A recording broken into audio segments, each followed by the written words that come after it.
முனிரத்தினத்திற்கு கண்ணீர் மல்கையில் நன்றி தெரிவித்த பெண்.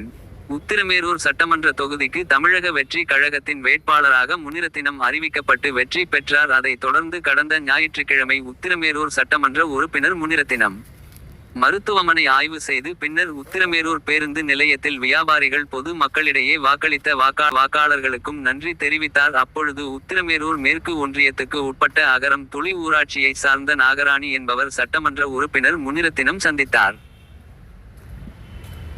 அவர் உத்திரமேரூர் பெண்கள் மேல்நிலைப் பள்ளியில் என்னுடைய மகள் படித்து வருகிறான், பாத்ரூம் வசதி இல்லாததால் வசதி ஏற்படுத்த வேண்டும் என கோரிக்கை வைத்தார். உடனடியாக உத்திரமேரூர் அரசு பெண்கள் மேல்நிலைப் பள்ளியில் சட்டமன்ற உறுப்பினர் முனிரத்தினம் ஆய்வு மேற்கொண்டாள். அப்பொழுது புதிய வகுப்பறை கட்டிடங்களும் புதிய கழிப்பறை கட்டிடங்களும் கட்டப்பட்டு முடிக்கும் சூழலில் இருப்பதால் ஜூன் மாசம் பள்ளி திறக்கும் முன்பாக கழிப்பறை பயன்பாட்டுக்கு வந்து விடுமென தலைமை ஆசிரியர் சட்டமன்ற உறுப்பினர் முனிரத்தினம் இடம் கூறினார். மேலும் நீ பள்ளியில் என்ன தேவைப்படுகிறது என தலைமை சட்டம் கேட்ட பொழுது குடிநீர் வசதி ஏற்படுத்தி தர வேண்டுமென கோரிக்கை வைத்தனர். உடனடியாக என்னுடைய சட்டமன்ற உறுப்பினர் சம்பளத்திலிருந்து 1,05,000 ரூபாய் குடிநீருக்காக வழங்குகின்றன வாக்குறுதி வழங்கினார். இதைத் தொடர்ந்து நேற்று உத்திரமேரூர் மேற்கு ஒன்றியத்திற்கு உட்பட்ட பல்வேறு ஊராட்சிகளில் வாக்காளர்களுக்கு நன்றி தெரிவிக்க சென்றார். அகரம்தொளி கிராமத்தை சார்ந்த நாகராணி என்பவர் நன்றி தெரிவித்த போது கண்ணீர் மல்கையில் எங்களுடைய கோரிக்கையை நிறைவேற்றி கொடுத்தீர்கள். பெண் குழந்தைகள் பள்ளியில் மிகவும் பொறுப்புடன் பாதுகாப்பான இருக்க வேண்டும் என நீங்கள் ஆய்வு செய்து எங்கள் கோரிக்கை கண்ணீர் மல்கையில் நன்றி தெரிவித்தார். சட்டமன்ற உறுப்பினர் முனிரத்தினம் பேசுகையில்,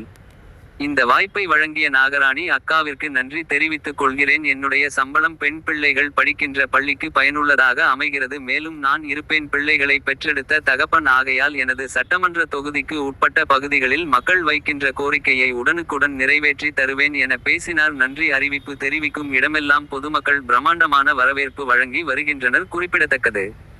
இந்நிகழ்வில் மேற்கொண்டிய செயலாளர் ராஜேஷ் மற்றும் நிர்வாகிகள் ஏராளமானோர் கலந்து கொண்டனர்.